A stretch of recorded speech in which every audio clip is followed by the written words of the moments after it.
Okay, let's go over a few things about the 777C from Scytek.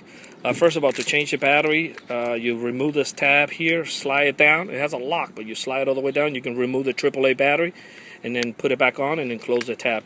The battery will last about 4 months, and it has the little icon level right here in the corner right, telling you when the battery is going low. You'll lose a bar when the battery is getting drained, and when it's completely gone, you'll go to the last bar, and then the remote control will beep every half an hour, like those old school beepers, letting you know that you need to change the battery ahead of time. In the event that you don't and the remote control doesn't work, well, the only thing you have to do is open the door in the car. The alarm is going to fire off. You got to turn the key in ignition, and there's a button that you got to hold for 10 seconds. That's the override button, and that will disable the alarm and allow you to start the car in case you get stranded halfway through that you didn't have a chance to change the battery.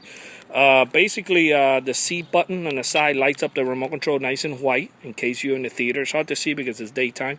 This one right here, if you want to add the remote start, it has a second channel with a little key to add the remote start.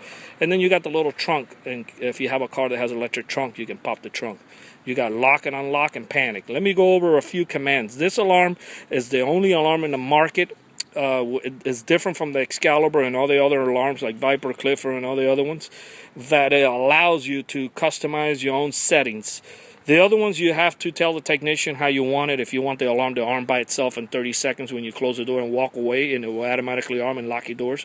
Of course, when you get out, you have the option to arm it yourself. But let's just say you want that feature on, which it was more popular in the early 90s. A lot of people kind of like shied away from it because if you leave your keys inside and you're pumping gas, the alarm will arm and lock your doors, and you can lock yourself out. So a lot of 95% of our customers don't like that feature. And then it also gives you the ability to put the remote control on vibrate or sound in case you're in a loud environment. And then the chirps in the car, you can turn them off. If you don't want the beeps, say you live in the gables and you don't like bothering your neighbors and the arm and disarm and the chirp, so you can turn it off on the remote, and then one day if you want to have them back on, you can enable it back on the remote. This alarm gives you the flexibility to go through those 4 commands. I'm going to show you how. You hold the C down. Okay, you see in the top screen, you're going to see where it says chirp. That's going to say off.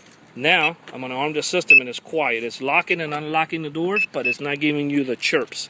You want to put that feature back on, you hold the C down again until you see CHP, let it go. It's going to tell you on, and now you got your chirps back on the vehicle. Okay, the following command, it is, after chirp, it is S&D. This will shut the sound on the remote control. Now, the remote control vibrates in my hand. And when you turn it off, it vibrates in my hand again. If you want to put your sound back on the remote control, you hold the command button on the side until you see CSND, which is sound, and now it is back on. Now your sound is back on. And then the next command, it is the PSU, which is the passive arming. After sound is PSU. Now it's on. That means the alarm is going to start arming by itself. So if you get out of the car and you close the door, after the interior lights turn off inside, which they have like a delay, the alarm is going to start flashing. Now the LED is flashing fast. Now that's telling you that the alarm is in the self-arming. Okay? We'll give it 30 seconds and you'll hear the car chirp. If you want to have the self-arming, you're welcome. Once you lock yourself out a few times out of the car, you want to turn off that feature, and then you can go back, see the alarm just arm, and then lock your doors. Okay? To disable that feature, you hold the C down till you see PSU. Now it's off, and now it's back to the way it was before, that when you get out of the vehicle and you close the door, it's not going to arm by itself. So you got those little commands that you as a user can enable it and disable it by holding the C button down, and it will just go like a light switch.